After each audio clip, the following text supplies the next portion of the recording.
I have a RoboMow, a robotic lawn mower, and it requires a low voltage wire all the way around the perimeter of the lawn.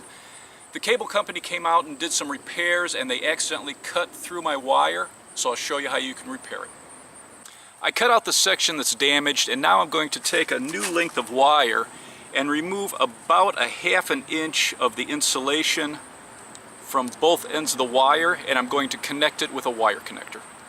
You can use an outdoor rated wire connector that's filled with silicone to connect the wires, or you can use a standard wire connector and then fill it with silicone.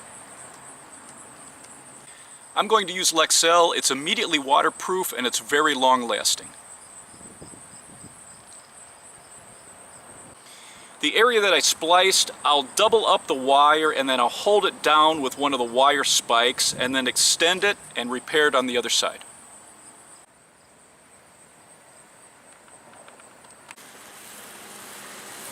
And now it's back in business.